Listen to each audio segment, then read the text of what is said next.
लोग कहते हैं कि आप अच्छे आदमी हैं, पढ़े लिखे भले आदमी, आपका राजनीति में क्या काम?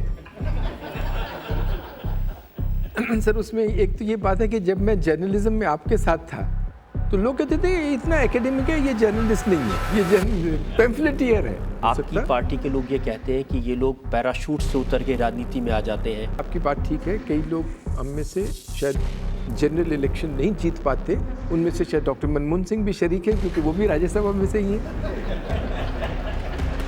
इसीलिए जो लोकसभा जीत कर आते हैं, अनंत कुमार जैसे आपके साथी मंत्री थे, उन्होंने पार्टी के इंटरनल फोरम्स में इल्ज़ाम लगाया कि शौरी साहब अगर हम इलेक्शन हार गए शौरी साहब की नीतियों की वजह से तो ये तो किताब लिखने लग जाएंगे, हम क्या करेंगे?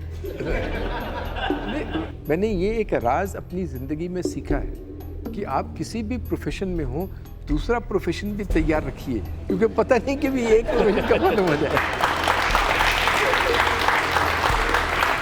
और जब आप मंत्री थे तो भी इम्प्रेशन ये था कि क्रूसेडर की तरह काम करते थे, तो आपको कभी डर नहीं लगा कि ऐसे फैसले लेने वालों को कभी सैक भी किया जा सकता है? सर एक्चुअली प्रेस वाले तो हमेशा कहते थे कि भी अब इसका पोर्टफोलियो छीना जा रहा है, इस बार ड्रॉप हो रहा है।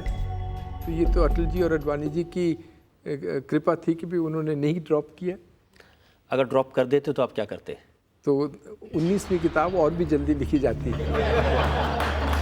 इतना ज़रूर बता दीजिए कि अगर आपकी पार्टी आपसे कहे लोकसभा का चुनाव लड़ने के लिए तो वो प्रेफर करेंगे या फिर राज्यसभा का रास्ता ही आपको?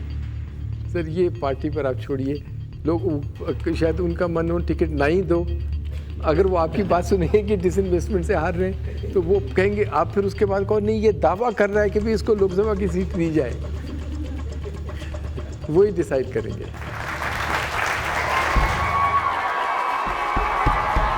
ऐसे बहुत सारे लोग हैं जी जिनको इस बात की शिकायत है कि सफल होने के बाद, स्टार बनने के बाद में दलेर मेहंदी एरोगेंट हो गए, उन्हें भूल गए। एक नाम है जवाहर वट्टल का जी, वो ये कहते हैं कि अगर मैं ना होता तो शायद किसी को कभी ये पता भी नहीं चलता कि दलेर कौन है और मेहंदी कौन है। दलेर मेहंदी ना होता तो किसी को पता ही नहीं होता वट्टल कौन है क्या है।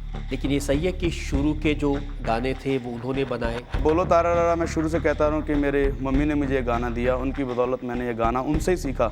आपने जब म्यूज़िक दिया ही ना, आप कैसे म्यूज़िक डायरेक्टर इसके, इस बात पे उन्होंने फिर कहना ये शुरू कर दिया कि बड़ा एरोगेंट है, ये है वो है। तो हम वो अपनी एरोगेंट है या नहीं है ये तो बता दीजिए। मैं ज़्यादा पढ़ा लिखा भी नहीं हूँ और एरोगेंट कुछ अलग सी चीज़ नज़र आती क्या है ये। मैं आपको एक और उदाहरण देता हूँ जी। अमिताभ बच्चन के साथ आपने फिल्म में गाना गाया, उससे आपको बहुत पॉपुलैरिटी मिली, मृत्युदाता फिल्म में। जी जी। जब वो फिल्म हिट हो गई, गाना हिट हो गया जी, तो आपने लोगों से ये कहा कि ये तो मृत्युदाता है और मैं अमिताभ का नया जन्मदाता हूँ। सर मैं तो उस लायक ही नहीं था कि मैं इस स्टेज तक पहुँचता। मैं तो तरसता था, अभी भी उनको जब मिलता हूँ तो बिल्कुल एक फ़ैन की तरह उनको देखता ही रहता हूँ। तो ये गलत है मेरे पे इल्ज़ाम कि मैंने ऐसे कहा है।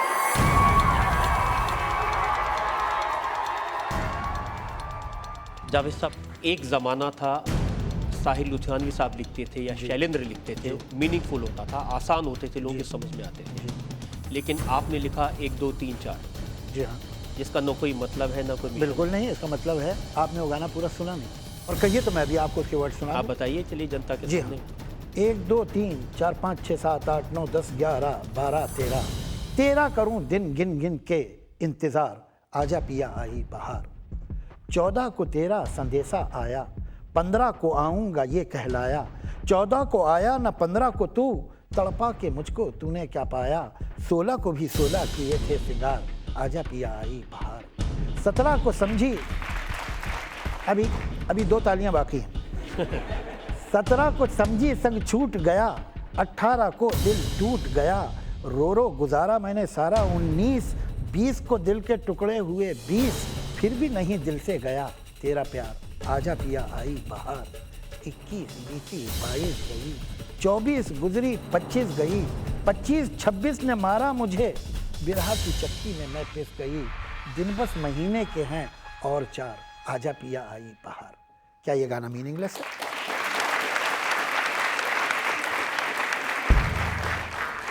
अब आपका झगड़ा मुझसे नहीं, इन लोगों से। मैंने एक जगह पढ़ा कि शबाना जी ने लिखा है कि आपका जो कमरा है घर में वो बिल्कुल बेतरतीब रहता है, कागज़ बिखरे रहते हैं और आप उन्हें उठाने नहीं देते वो कागज़ भी। इसलिए उन्हें बेतरतीब लगता है, मुझे मालूम है कौन सी चीज़ कहाँ रखी है। तो जब वो उसे साफ़ करती हैं तो मुझे कुछ नहीं मिलता। ऐसा होता है कि वो साफ़ कर रही हो तो 1-2 गाने इधर-उधर हो जाएँ? ये हुआ है, और फिर ढूंढते ढूंढते ढूंढते कई 1-2 दफ़ा तो रद्दी की टोकरी में मिले। तो कुछ तकरार हुई इस बात को लेकर? वो फ़ायदा नहीं, मैंने कुछ हथियार डाल दिए कि हर महीने 1.5 महीने में एक दिन मेरे कमरे में ये तबाही आएगी।